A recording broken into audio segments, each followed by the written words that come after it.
Live from WRAL News Headquarters in Raleigh, your number one source for local news. WRAL News, coverage you can count on. It's been warm, it's been breezy, it's been dry this Saturday, but our rain chances, they are going to be increasing come Sunday. Thank you for joining us tonight. I'm Eric Miller. The weather is looking very active out to our west right now. Meteorologist Grant Skinner joins us in the WRAL Severe Weather Center here. Grant, there is a low and severe threat, but that's if those storms can fire up. That's right. That severe threat's for Sunday, and we have the possibility for some damaging winds and some small hail. That's only if those storms can fire up tomorrow. If you have some extra cloud cover during the first part of the day, that would mean less instability across the area, and with that, less storms later in the day, but still a low and severe threat. What this means is we could see one or two isolated storms that are stronger, but in general, widespread severe weather is not expected, unlike areas back to our west have seen over the past handful of days. So for Sunday, a chance for some isolated showers during the morning, but the best chance for showers and storms late in the day as that front gets closer to the area. Right now, it's beautiful out there. It's been a warm day as well. Temperatures still in the 70s. I'll let you know when we'll return to the 80s again, coming up in just a bit. Grant, thank you. New tonight, we're hearing from Rockingham County Sheriff Sam Page one day after he extended the lead in the GOP primary for the state's 26th Senate district. Page now leads by 23 votes over current Senate leader Phil Berger, but the counting isn't done yet. WRL's Heidi Kirk joins us live from the State Board of Elections here. Heidi, Page led Berger by just 2 votes after Election Day. It's a turnaround here. Well, Eric, and it really speaks to just how tight this race is, and so many eyes are on this even since that lead has been extended. Now, we caught the Sheriff Page at an event in Raleigh focused around anti-abortion. You can actually see some footage from that event on your screens right now. Now, this is the first time we've heard from him since he's extended that lead. Now, there are still more ballots to count, but there aren't many, and the lead still meets the threshold for a recount. Now, a possible recount would be overseen by officials appointed by State Auditor Dave Bullock, who campaigned for Phil Berger. Now, in our interview today, Page continued his call for Bullock to recuse himself from the process. You have the auditor, Dave Bullock. He was up in my county during the early voting, apparently doing a news conference with my opponent at a polling site. That shows a total conflict of interest, and I've asked for Dave Bullock, our auditor, to step aside, to recuse himself from this anything involving this election process. Now, on Wednesday, a spokesman for the State Board of Elections dismissed the notion that Bullock would influence the ballot counting process. We're actually about to speak with that same spokesman coming up in just a moment. Now, we also reached out to Berger's office. He did provide us with a little bit of a statement saying if he believes a recount is warranted, he will move forward with that. He did not address any of our questions about whether he believes Bullock should recuse himself. Heidi Kirk, WRAL News, live in Raleigh. Heidi, thank you. New here at 6, President Donald Trump has reiterated that he wants to be involved in the selection of Iran's next leader. This as he signals that attacks on Iran will intensify. The Trump administration bypassed Congress, selling 12,000 bombs to Israel. Iran's president apologized for attacks in neighboring nations, but Tehran has vowed to continue striking U.S. targets in the Gulf states. The 6 U.S. service members killed in the conflict were also returned to American soil today. President Donald Trump, Vice President J.D. Vance, and Defense Secretary Pete Hegseth were among those in attendance at the dignified transfer ceremony at Dover Air Force Base. The service members killed were assigned to the 103rd Sustained Command, an Army Reserve unit out of Iowa. About 100 protesters turned out to Moore Square in Raleigh today to voice their opposition to the war in Iran.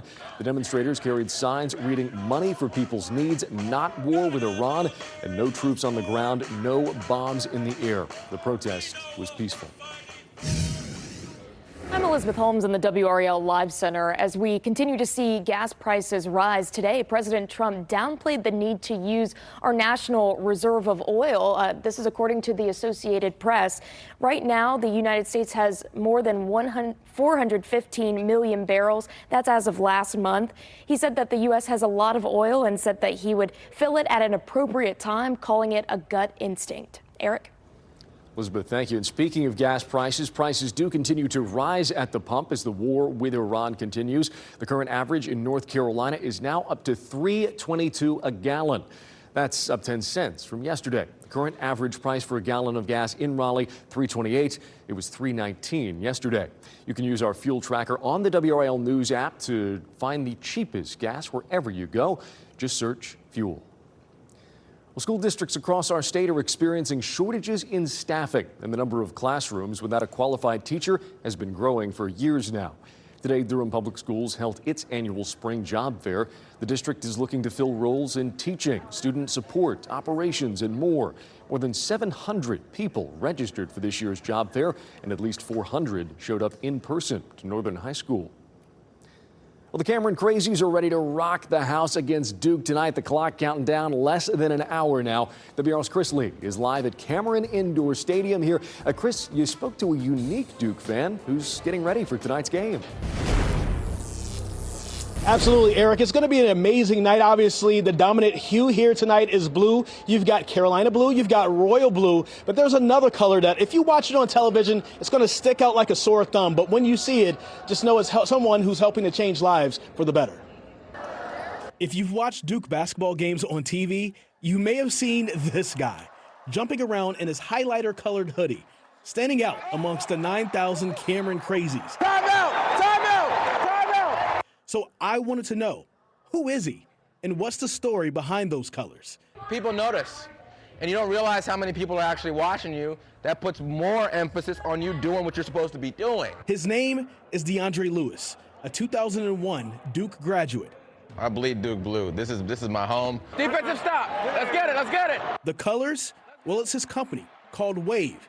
It's a rideshare and transportation company founded here in North Carolina with a deeper mission of safety and trust. We've been out for 4 years, and we didn't start out as a rideshare platform. We really started out as a platform to help get kids, under-resourced kids, to and from a technology training that we were doing. And also reinvesting into communities with less access to technology and transportation. Transportation touches every human being on this planet. If you're a vulnerable population, we call women, children, and elderly vulnerable, you actually need to believe that that driver is a good person. Lewis's company has partnered with Duke and the Charlotte Hornets, so you'll always see him on the sidelines. The real meat and potatoes of Wave is in B2B high-trust transport. Think Uber and FedEx had a baby. Go, Devils, go!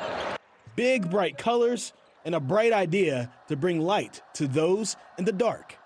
Safety, accountability, integrity, and compassion all the time. We're going to stay true to that purpose, and we're going to ride the wave all the way through. Crazy innovation from this unique Cameron Crazy. Let's go, Wave. Let's go, Duke. Best in the business.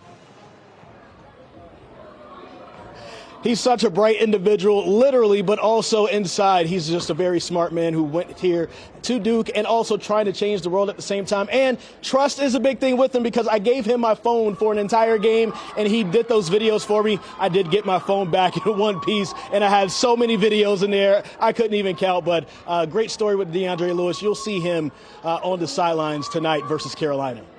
I'm sure, Chris. Thank you very much. All right, still to come here, Super Bowl champion celebrated. Just ahead, how the city of Goldsboro is recognizing a local football hero. And also ahead, jersey retired. Athens High School honors former high school star and Major League Baseball player Josh Hamilton. And if you see breaking news, have a story tip, or shoot video or pictures of our weather, please report it to us. Go to WRAL.com/report it to send your video, pictures, or tip to our news team. We'll be right back. Welcome back. Taking a live look there over Pinehurst this evening. A gorgeous sunset to finish out a gorgeous Saturday. Still, though, we got some rain on the way. Might interrupt those golf plans tomorrow. Meteorologist Grant Skinner is tracking that for us just ahead.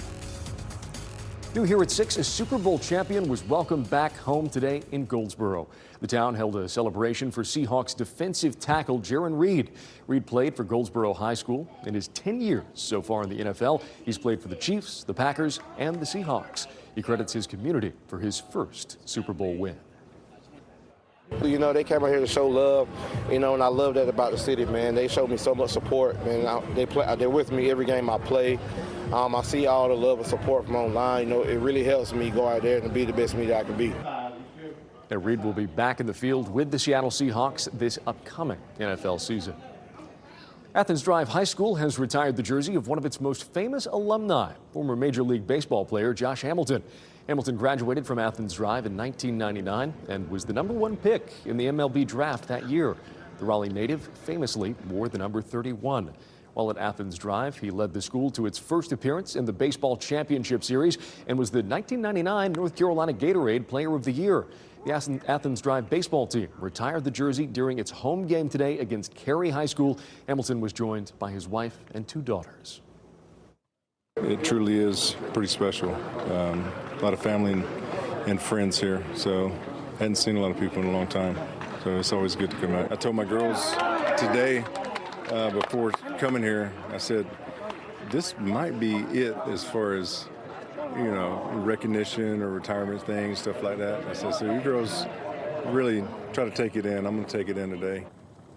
Yeah, after signing with the Tampa Bay Rays back in 1999, Hamilton suffered injuries, including a 2001 truck accident that he said led to a cocaine habit. He's also struggled with alcohol. Hamilton spent the entire 2004 season suspended after failing multiple drug tests. Years later, of course, he had a resurgence with the Texas Rangers hitting 28 home runs in the first round of the 2008 Home Run Derby. He also helped the team reach the World Series in 2010 and 2011. Hamilton has had relapses since then, but he says it's important to learn from your mistakes and to move forward. Well, it's certainly feeling like a growing season outside, and if you were at the state fairgrounds, inside too. Inside, of course, the Kerr Scott building looks more like a greenhouse this weekend. This is Plant Mania. It's built as a one-of-a-kind tropical plant shopping experience. Vendors are selling a staggering variety of plants here. We saw plenty of people trading the green in their wallets for the kind of green that needs some water and light. Organizers say you don't necessarily need a green thumb, though, to care for an exotic plant yourself. If you are unsure and not quite confident enough to take care of houseplants, the good thing about Plant Mania is that the grower is here and they can tell you everything you need to know about the plant that you want to purchase. The Plant Mania Expo resumes tomorrow at 10 a.m. and runs until 4 in the afternoon. Single-day tickets are $12 each. Well, maybe a good thing to pop into tomorrow, Grant, especially since you got a roof over your head, and that'll keep those showers off of you tomorrow. That's right. A couple of chances for showers tomorrow and some storms possible as well. You see a couple of storm icons behind me. One of them is that storm chance that we'll see in the morning hours and then the other chance in the afternoon. I think the morning chance, though, is going to be a lot more isolated, mainly just some brief showers as the front approaches the area. It's going to be a weakening batch of showers and storms moving in from the west. Now, the next batch will be in the afternoon and evening if it can fire up. We need more instability for those storms to develop in the afternoon, with that a low-end severe threat. Then Monday and Tuesday, some more isolated storms possible with the front close by, and then more record warmth possible into the middle of the coming week. We drop to the upper 60s this evening, so we'll keep it some scattered cloud cover, but otherwise staying very mild overnight with that lingering cloud cover in place and with generally more humid conditions as well. And also remember that overnight we do spring forward, so good time to check those batteries and the smoke and carbon monoxide detectors. But in general, yeah, unfortunately we're losing an hour of sleep tonight, but it's needed because we'll have more daylight during the daytime. Severe risk into Sunday. It's a level 1 of 5 severe risk. This does not mean we're going to see widespread severe weather. What this means is 1 or 2 storms, isolated storms, could be stronger. And we could see some brief wind gusts and maybe some small hail if those storms can fire up. A couple of different forecast models show a couple of different solutions with what happens throughout the day tomorrow. So 7 p.m., a few clouds across the area this evening. And then by tomorrow morning, increased cloud cover, some isolated showers possible, a break around lunchtime. But then by the afternoon, we see another batch of showers and storms fire up, but mainly south and east of the area. This other solution, this is our in-house model. This shows something different. It has a quiet rest of the night tonight. Some isolated showers still possible during the morning tomorrow, but staying pretty isolated. By around lunchtime, we're quieter. And then by the afternoon, more storms fire up. This is a much more active solution. So keep this in mind. A couple of different scenarios could develop. It all depends on if we have the instability for these storms to fire up tomorrow afternoon. The storms finally move to the south and east, maybe some scattered showers left over all the way through around midnight tomorrow night. It's with those storms that we could see some brief wind gusts and the possibility for some hail.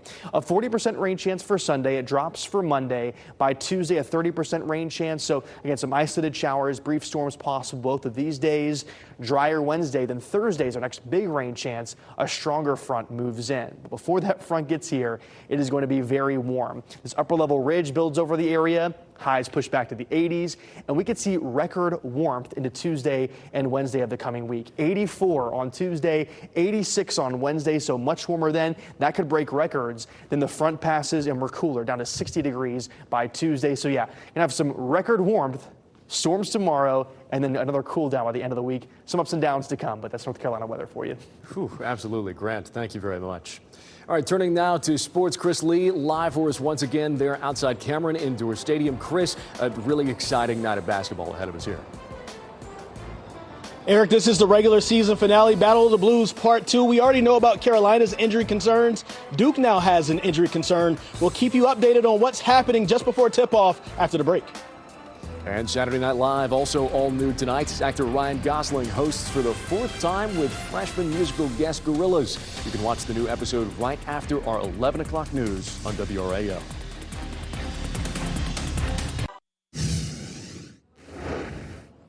NC State finishing up their regular season, and wins are at a premium at this point. The Pack took on Stanford at Lenovo Center. NC State putting up a valiant effort throughout the game. Ben Allen Lubin with 17 points leading the Pack, but they just had no answer for freshman Abuka Okori. 33 points for him as the Cardinal win 85-84 in Raleigh. Welcome into sports as we turn now to the game that will be captivating the nation, emanating from right here in Durham. Number 1, Duke hosting number 17, North Carolina in the Battle of the Blues Part 2. Of course, Part 1 went Carolina's way back in February after the buzzer-beating 3 from Seth Trimble. Tonight, Duke will be looking for their revenge. Let's talk about the matchup, and this is the big news coming out of all this. The UNC freshman Caleb Wilson breaking his right thumb a couple days ago in practice. Wilson was already nursing a left-hand fracture, so he's done for the season. He's not playing in this game. A huge blow for Carolina as Wilson single-handedly kept Carolina in the game in the first half in February. Now, since that news came out, Duke has had some bad news of their own. Sophomore center Patrick Gongba is now listed as questionable for tonight's game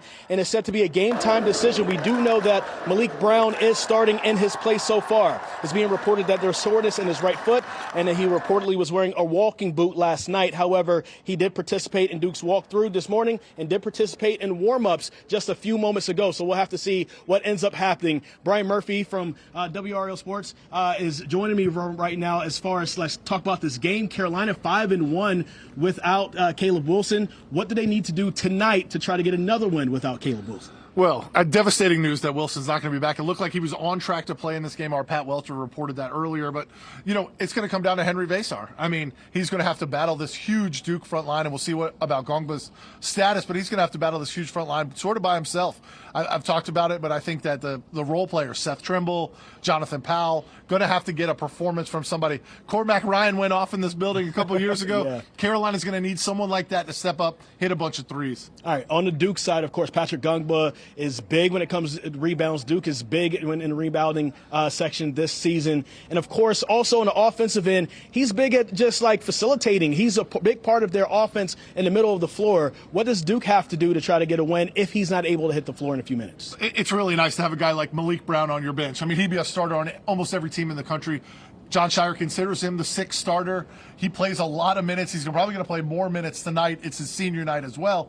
But I think having a ready-made replacement like Malik Brown, probably even a better defensive player than Gongba, maybe not as good an offensive player, but a great defensive player. I feel like they may not even miss a beat if you're the Blue Devils. So we just found out, Pat Welcher just texted us, he is going to be out for this game. He's not participating in the final warm-ups right before. So this is just news coming out just now. You know, and as much as Malik Brown can replace, there are going to be minutes where you're going to have to find a third big man to go along with Malik Brown and Cameron Boozer. Who's that third big man going to be for Duke? Yeah, and they really don't have it right now on the bench, so it's going to be interesting to see how everybody spreads out those minutes. Let's talk about what was happening in Duluth, Georgia earlier today. The Women's ACC Tournament Championship is now set. Duke defeated Notre Dame 65-63 to advance past the semis, and Louisville Toledo defeated UNC 65-57. So tomorrow's championship game will be between the 1 seed and the 2 seed as Duke goes for a second ACC championship in a row, taking on Louisville tomorrow at 1 o'clock in Duluth, Georgia. Back here at Cameron Indoor Stadium, being joined